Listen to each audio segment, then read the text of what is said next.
फ़ायदा मिले वो नहीं मिल रहा है। महिलाएं हैं उनको फ़ायदा बहुत कम मिल रहा है, उनके सर्टिफिकेट बहुत कम मिल रहे हैं। और राजस्थान में आप देख लो, अभी आरएएस की भर्ती अब भी आई है।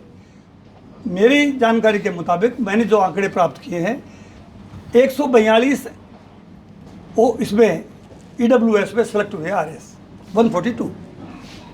तो अगर इसका मतलब राजस्थान की तरह केंद्र में होता तो आईएएस आईपीएस में यानी जो केंद्र की नौकरियों में भी हमारा हिस्सा राजस्थान वालों का, आज राजस्थान का जो हिस्सा है, अगर राजस्थान के बच्चे वहाँ ज़्यादा सेलेक्ट होते तो हमारा केंद्र में प्रतिनिधित्व तो राजस्थान का बढ़ता ना, वो किसी भी जाति का बच्चा हो।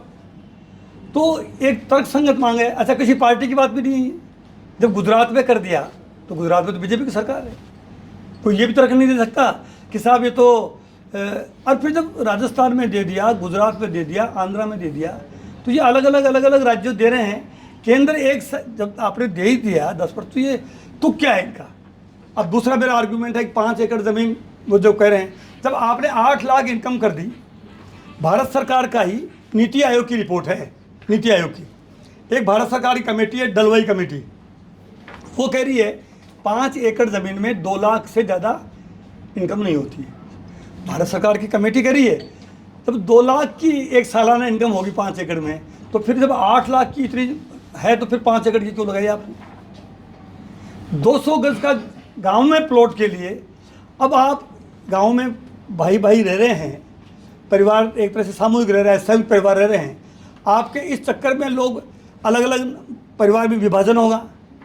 जो आप खास तौर पे मोदी जी की सरकार या बीजेपी कहती है कि भाई हम तो भारत के संस्कृति की और भारत की जो परंपराएं हैं उसके वाहक हैं, तो ये संयुक्त परिवार है, उसका विभाजन भी हो रहा है, इसका भी कोई तुक नहीं है।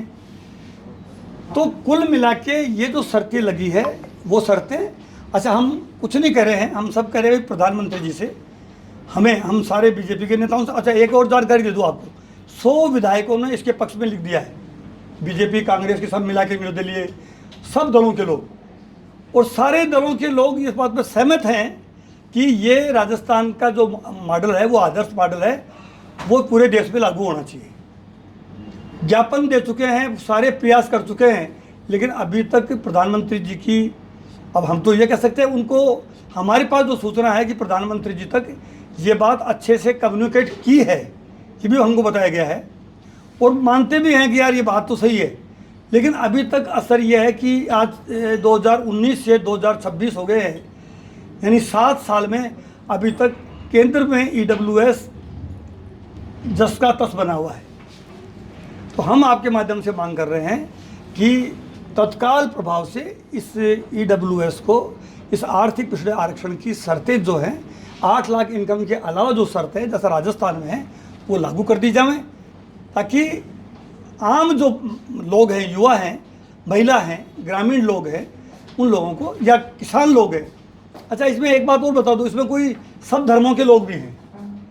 ईडब्ल्यूएस में कौन कौन है, इसमें माइनॉरिटी के लोग भी हैं, मुस्लिम जो लोग हैं वो भी सामान्य जाति में आते हैं, शेख, सैयद, मुगल, पठान वो सामान्य जाति में हैं, जैन सामान्य जाति में है, सिख का बहुत बड़ी आबादी सिखों की भी, वो भी सामान्य जाति में आती है, ईसाई हैं उनके भी कुछ परसेंट है, नहीं इसमें सब जाति के लोग हैं सामान्य जाति में। मैंने जैसा कहा कि बिसरोई वहाँ पे सामान्य जाति में है, भरतपुर के जाट भरतपुर धौलपुर में वहाँ सामान्य जाति में, केंद्र में पटेल जो है, पटेल वो केंद्र में, अपने यहाँ ओबीसी में पटेल, वहाँ पे सामान्य में है।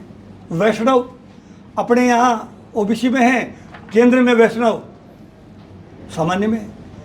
तो ऐसी जातियाँ राज्य वाइज हमने तैयारी की है, पूरी लिस्ट बना रखी है, किस राज्य में, राजस्थान में कितनी जातियाँ हैं जो सामान्य में, राजस्थान में तो ओबीसी में है, केंद्र में वो सामान्य में आती है। तो हम करें केंद्र की जो शर्तें हैं वो हटा देनी चाहिए, ताकि सभी को ये लाभ अच्छे से मिल सके।